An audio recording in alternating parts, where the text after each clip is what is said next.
Hello, buddy. Welcome back to the Tin Man Score channel. I'm your host, Jeffrey Tin Man Taylor, and today I'm reacting to my second Chillin' Scares video for you guys. And this one's for most disturbing Reddit threads. So without further ado, I'm going to turn these lights off, move the camera up here for you guys, and let's get this reaction on the road and in the back. Okay, here we go. On December 10, 2024, Reddit user SuperHeatran2 shared a disturbing discovery they made on the RBI2 subreddit. The post read, "Terrifying film found at a thrift store. Found this film photo at my thrift store inside an old Kodak carousel box." Alongside this, they posted a picture of the eerie film strip they found.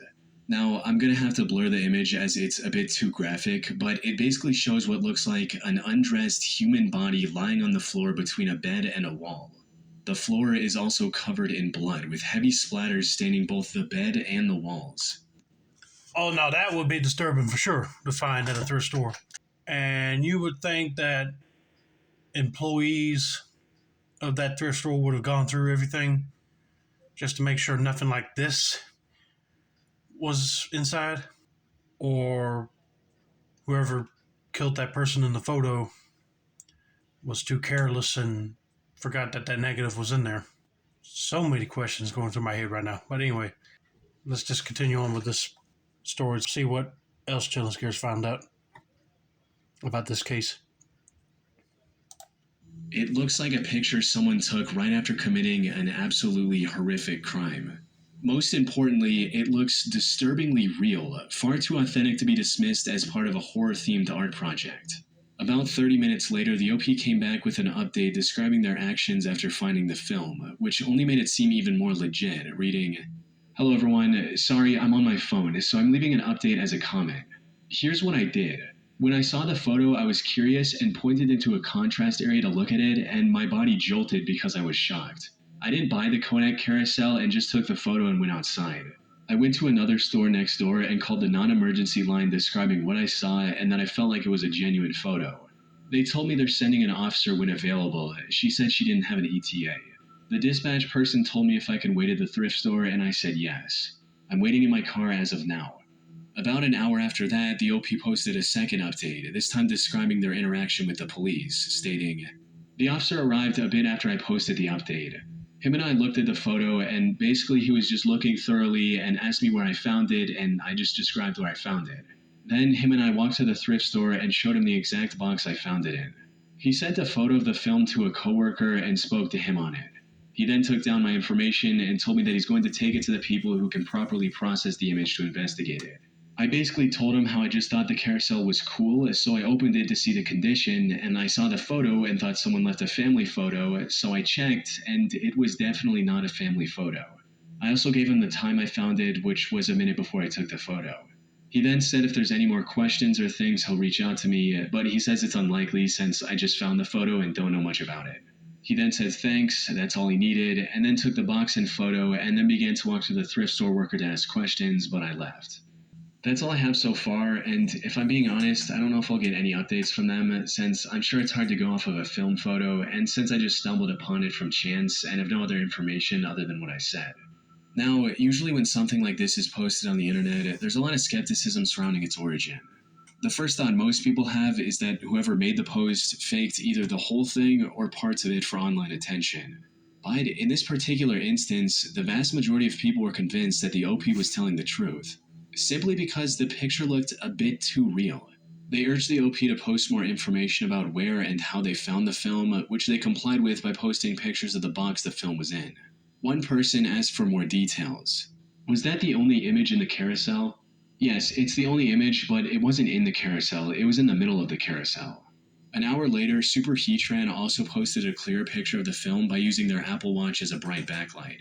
This only confirmed everyone's suspicion that the picture exposed onto the film was indeed real, with one user writing, "This doesn't seem fake. If it is, it's really well done." They further added, "I feel like if it was fake, it would be either more or less gruesome.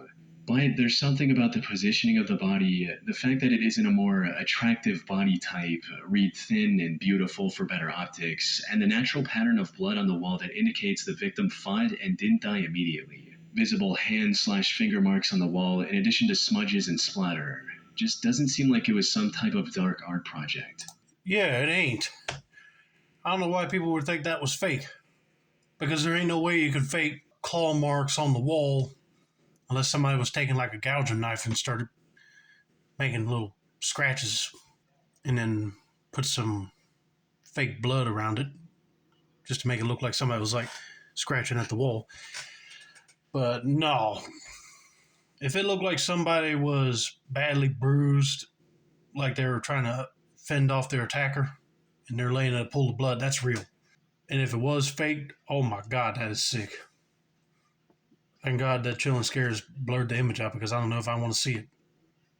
Obviously, I can't say for sure, but I watch a ton of true crime and fiction crime shows. The difference in brutality and realism of the crime scene photos are easy to distinguish.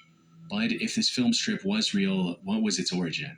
The carousel containing this film appeared to be from the mid 1980s. In another thread, the OP also mentioned that the film was sticky, stating, "I didn't smell it, but yes, it was sticky, as in it would stay on my index finger after pressing on it."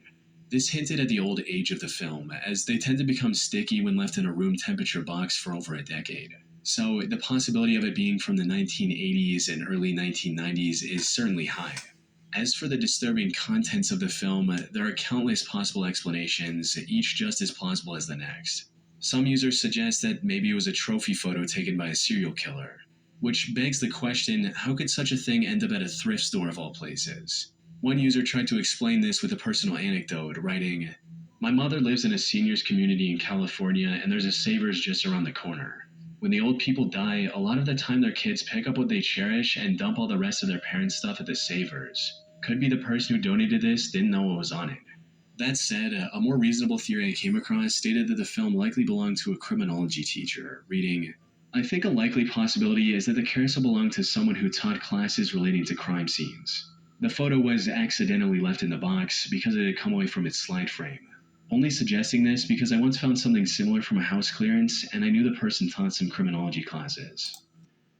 Now that seems more plausible. I would have been thinking that too if a killer could have accidentally left a crime scene memento in the box, but if it was in one of those projector things, it had to be a teacher that was teaching criminology. But it is still disturbing to find, to say the least. And also, if you donate stuff like this, like one of them slide projectors, make sure you take all the film stuff out. Another distinct possibility is that the carousel originally belonged to law enforcement. This film could have been evidence relating to an already solved case, and someone simply failed to make sure the carousel was empty before donating it to a thrift store. Whatever the case may be, it's unlikely we'll learn the truth anytime soon. It's been months since the original post, and the OP hasn't made any updates. It's possible they'll get a call from the police at some point with an update, but at least until then, the film strip depicting what appears to be a horrific crime remains an unsolved mystery. Hey, it could have been used in police training too. But you would think that the police officers would have gone through the thing and took out all the crime scene looking photos like this out of the stuff before they decided to donate it. Must have been a little accidental boo-boo on their part. But if it was something that was linked to an actual crime and the killer took the picture of it to put on the slide projector at home, that's just sick. But hopefully this case does get solved. But I'm still thinking it was probably a film reel from a criminology class and somebody forgot to take it out. If it was that, case closed for me. On September 3rd, 2024, a Reddit user shared the unsettling sight they came across on a hike in Austin, Texas, reading, "Stone crosses in South Austin. Anyone know what's up? Went hiking with my sister and dog today at the Westgate and Stastny area, and we kept seeing piles of rocks made into crosses. We stopped counting at 11. Does anyone know what these are? One of them had animal bones mixed into it. Weird voodoo or just memorials?"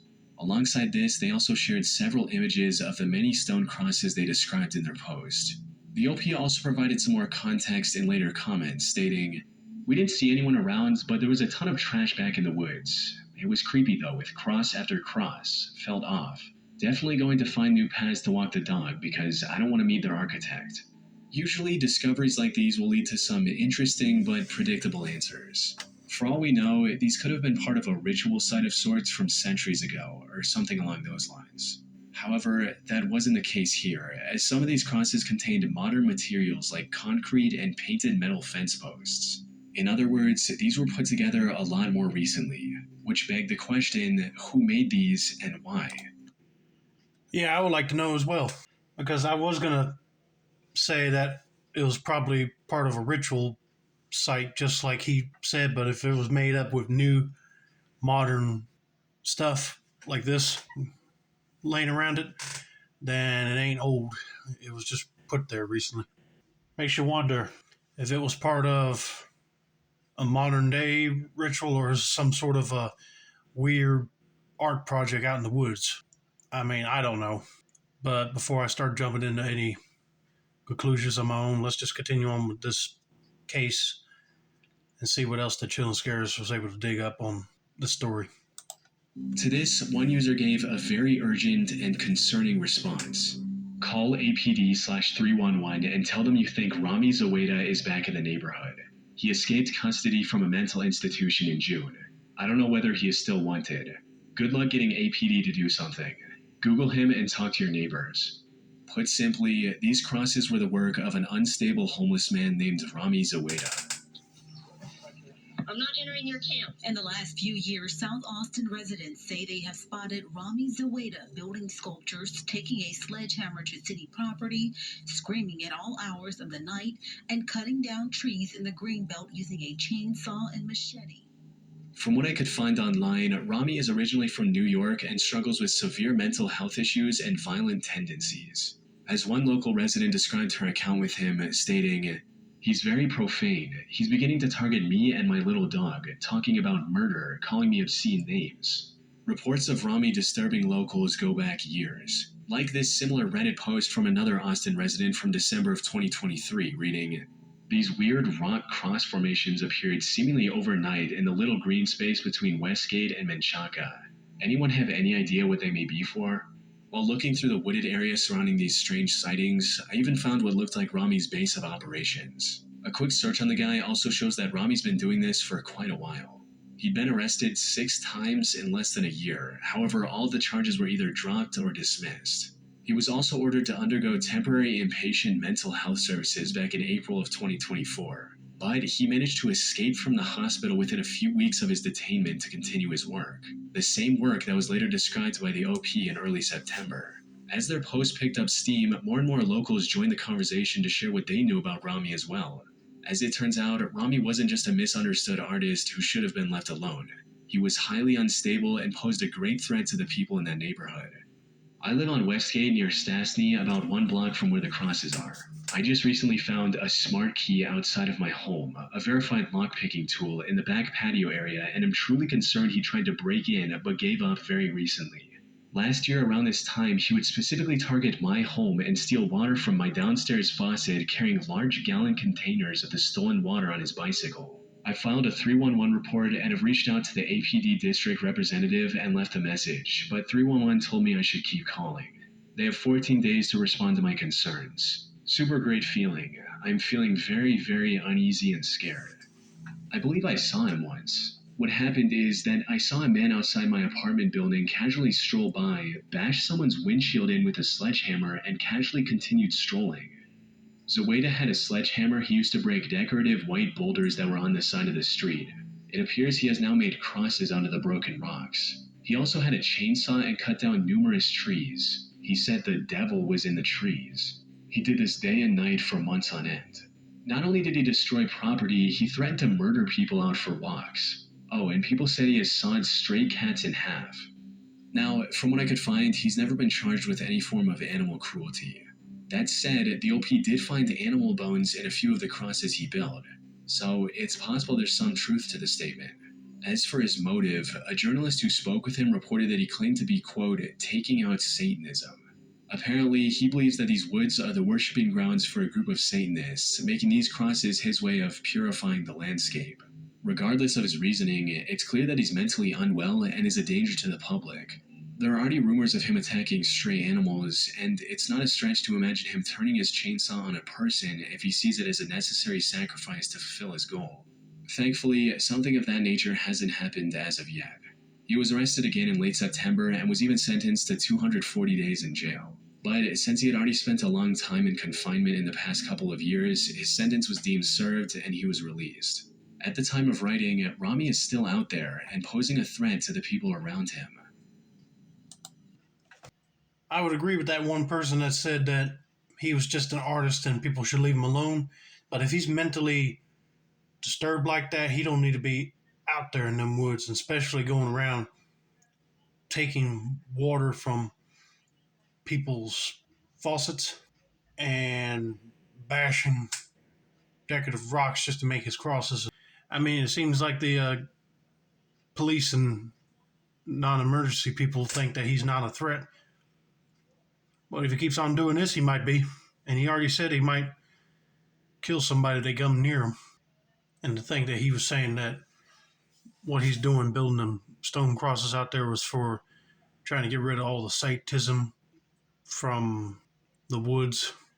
Sounds like a good thing he's doing, but I would rather going through the woods with a preacher, like reading something out of the Bible and throwing holy water on the ground, not just building all these big old stone crosses. And him cutting down trees, I wouldn't be surprised that would have been a federal offense if it was part of a park, right? He either needs to man up and go get mental help for good, or he's going to keep going back in prison. So if you guys are down in the Texas area that he's at, stay away from him. You never know, he might end up lunging after you if you try to mess with it. His cross artwork. On the 14th of December 2017, Reddit user She's Such a Riot made a post about a bizarre and unnerving experience they had many years ago. The post read, "Humans walking in hamster wheels. When I was about 16, I came home from hanging with friends. I was a huge cartoon fan, still am, grabbed some food and settled into my bed to watch Nickelodeon. I knew it was Nick because it was the last channel I watched that day and no one shared the TV in my room. So I turn it on to see this creepy black, white, and gray scene where hundreds of nude humans are walking in a line over these hills in the background towards these giant hamster wheels in the front of the scene. They're walking towards the wheels as a few people are already in the wheels, walking endlessly and mindlessly in this robotic, zombie-like state. The people walking toward the wheels are also in this similar state, as if there's no life within their eyes. They're just cold/robotic. There's this cold, wind-like noise whistling in the background. It looks real, not animated, and as I watch in awe at this dark scene, I come to a similar conclusion and ask myself why Nick would have something so live and non-action, really, as the entire scene keeps just repeating itself of more humans walking towards and in these hamster wheels. I start thinking maybe it's just some weird short and it's kind of cool in a dark sort of way, but minutes go by and it starts to get dull watching this same scene, not doing anything else. So I quickly change the channel to something else, when in a split second I realize, wait a minute, what did I just watch? And change it back immediately, only to find SpongeBob mid-episode. You could tell SpongeBob was on for a while, not like the weird short played and it just came on. Freaked out, I keep going back to surrounding channels thinking maybe it wasn't Nick, but nothing has the hamster wheel video on. It felt really dark, almost evil when I watched it, and though seemed somewhat interesting at first, it started to feel really wrong after a while. So that, lined with the repetitiveness of it all, made me change it. But now that I realized it wasn't on any channel in the first place, I was really creeped out, and still am to this day. What the crap? I wouldn't know any TV special that had people walking naked to a hamster wheel, almost like they were lifeless and robotic. You know, at first when they said naked, I was just thinking, what, naked afraid? But I don't think they had a challenge where they had to like go on a hamster wheel. So that'll be out of the question. So what did he watch? I do not know. This is already sounding mind-boggling. I don't know if this was necessarily a shift in reality or something sinister, paranormal, or really a short, etc., but I have never been able to research and come up with anything about its existence since, including researching that day online in 2005 when it happened. I'd like to believe it was some dumb film project, but I can't find any evidence of it ever existing in reality as we know it. If anybody knows what I saw, I'd love to be debunked. Still somewhat wary of my TV till this day. I should mention that this was posted on the Glitch in the Matrix subreddit, a community which gives credibility to theories like shifts and glitches in reality. But that said, if this particular story really did happen, it raises some very concerning real-life possibilities that are worth considering. The idea of randomly coming across something so deeply unsettling on TV, only for it to vanish without a trace, is terrifying on its own. However, what makes this particular case even more disturbing is just how many people remember seeing something similar in the past. I'm pretty sure I saw it too. I think I saw part of this. I actually think I remember this. I know I saw it too. Though, if it was real, how exactly did it happen? Some people try to explain the weird occurrence with a more mundane answer, suggesting that it might have been an ad that was played at the wrong time, with one person writing, "Sounds like a commercial that glitched through the network. It does happen, but it's pretty rare. May have been an ad for an antidepressant or a PSA. Probably wasn't a broadcast intrusion." However, this theory falls apart quickly when you consider that this happened on Nickelodeon, a kids channel. Any ad or PSA featuring seemingly nude people would have never been allowed on that channel in the first place. Another just as likely theory is that this was the result of a TV hijacking, similar to the infamous Max Headroom incident that happened during a Doctor Who broadcast back in 1987.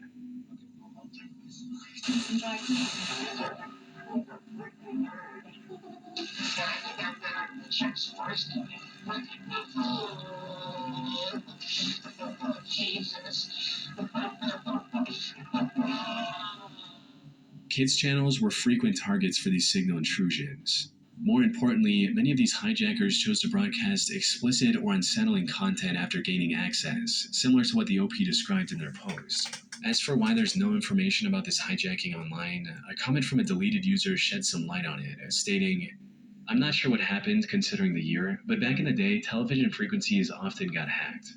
It's called a broadcast signal intrusion. Max Headroom is often the case most referred to. However, it is possible in my mind that this was either swept under the rug or not reported, considering it was on a kids channel in a period that was still technically before the popularity of social media. However, even if we assume it was a TV hijacking, that still leaves us with a massive unanswered question. What exactly did the OP see on their screen that day? Was it from a movie or a TV show or something else entirely?" One user posted a link to Metachaos, an animated horror short film that shares some similarities to what the OP described in their post. Unfortunately, this likely isn't what the OP saw that day. This short doesn't feature anything even remotely close to walking in a line or running on a hamster wheel. Also, it was released in 2010, a full 5 years after the supposed hijacking. A more recent comment suggested something far more plausible, reading, "Okay, I know this is a dead topic, and I don't know if someone already said this before, but do you think it maybe could have been related to anything of those old MacBook Lemmings commercials? I just saw a compilation of a few, and it reminded me of this." These ads depicted a group of zombie-like people marching single file up a mountain, blindly following the crowd, how doing so could lead to their doom, and how Apple's upcoming Macintosh can save them from this fate. On January 23rd, Apple Computer will announce the Macintosh Office. You can look into it, or you can go on with business as usual. More importantly, these ads were also released way back in 1985, so there's no issue with their timeline. And while they don't perfectly match the original description, like the people are clothed and there are no hamster wheels, it simply could be a case of the OP misremembering details from 12 years ago. They could have also mixed in the memory of what they saw on TV with a similar dream they had the same day. Unfortunately, despite dozens of people looking for the answer, this Reddit thread remains a mystery to this day. The OP's account was also suspended sometime after making this post, so it's unlikely we'll ever get an update. Okay. He probably just thought that commercial with the people wearing suits was the commercial. And he must have been dreaming about naked people on hamster wheels. I mean, that's the only thing I can come up with, because if they can't find that Pacific commercial or any news about any hijacking with that scene in it, then I don't know what to tell you. But then he also could have faked it up for his account on Reddit right here. But then they banned him, probably because it was either fake or some other reason. You just don't know. But that is kind of suspicious. That is one crazy thread. I hope somebody was able to come up with a good answer for it later down the line. But let's get to the final case, shall we? In April 2020, an anonymous user turned to the relationship advice subreddit seeking help with a deeply unsettling situation he found himself in. He wrote, "I think my girlfriend and her sister are poisoning me. I'm an 18-year-old guy. I moved out of my parents' house as soon as I turned 18 because, well, let's just say they and I get on much better if we're not under the same roof. My girlfriend, 19, and her sister, 24, already had a flat together, so I moved in with them, and that's how it's been for the past 9 months. Generally, things are fine. I love my girlfriend and I like her sister. Our living arrangement / setup is really no different from any other couple living with a flatmate situation, perfectly normal. Now, both of the girls love to cook. Their dad is a Michelin star chef, so food and cooking was always a big part of their lives. I'm fine with this. I'm not a bad cook by any means, but these two are amazing at it. Plus, we have a fair trade. They do all the cooking, I do all the cleaning. I find cleaning very cathartic, so it's usually a sweet deal. I get really bomb meals cooked for me in exchange for doing something I enjoy. Things have changed recently. It started about 3 weeks ago when the whole quarantine thing got really ramped up. I started getting sick. At first, I worried I caught the virus, but it just wasn't the virus. No respiratory symptoms, no cold, nothing like that. Just stomach cramps and horrible vomiting.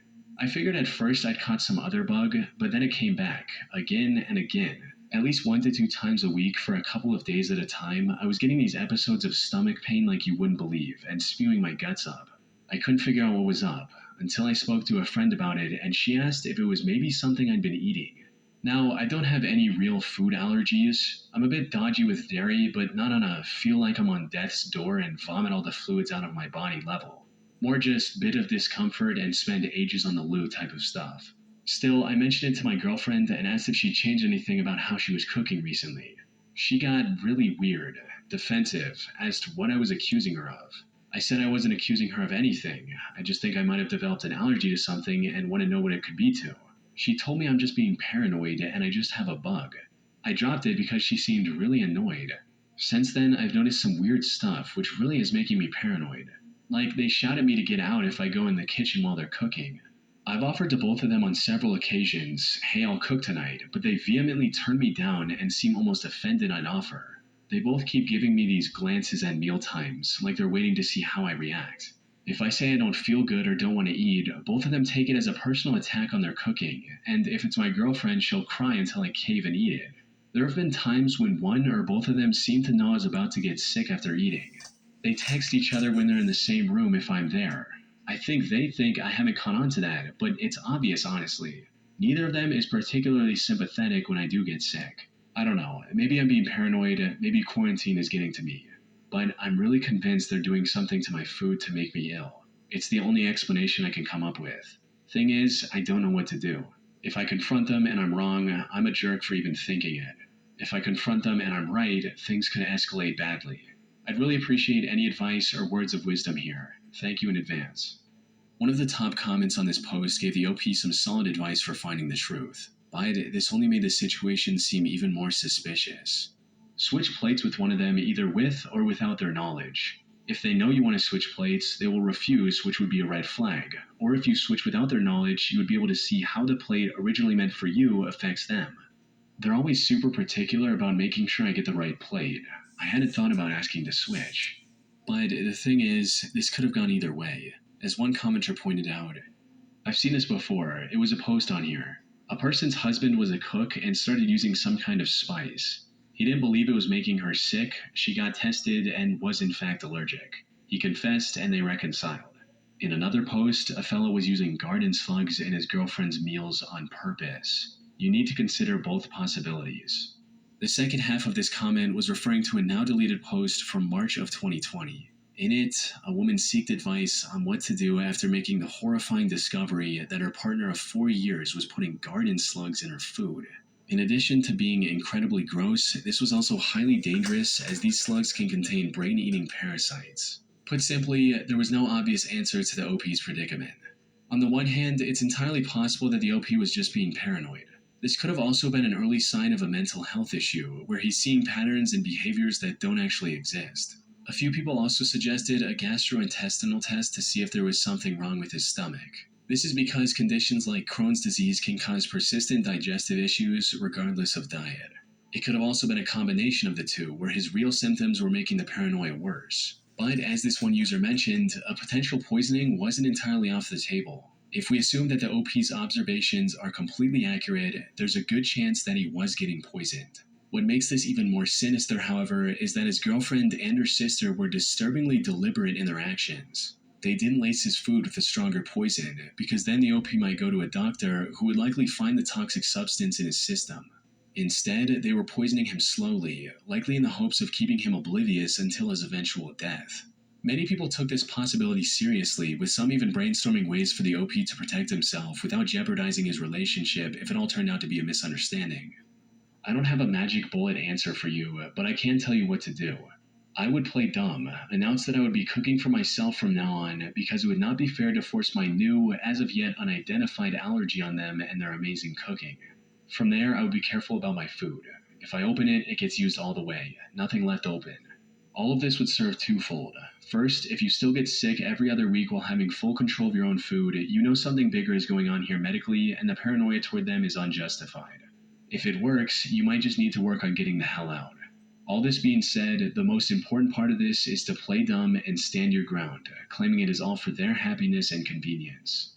Unfortunately, we'll never know if he followed the advice from this thread, what ultimately happened, or even if he's still alive. He made this post with an anonymous throwaway account, which was also suspended shortly after this thread's creation. From what I could find, there haven't been any further updates on this post from any other accounts either. Maybe one day the OP will return with all the answers, but at least until then, we can only hope that he's alive and well. Man, I hope that guy is all right. It'd be kind of sad to hear on the news that a guy died from food poisoning because his girlfriend and her sister laced his food. But yeah, I wouldn't go confront him about it. I would have been investigating him secretly. And if it turned out that they were lacing him, he would have just walked out of there and called the cops to get them arrested. But it could have been something wrong that he ate. Like maybe accidentally put too many spices that his stomach couldn't handle. But we'll never know. But anyway, I hope you guys enjoyed this video. Don't forget to like, subscribe, turn on post notifications for more chill and scares content like this. This has been another successful installment of the Tin Man's Horror Channel. I'm your host, Jeffrey Tin Man Taylor. I say that's a wrap, and that's the deal.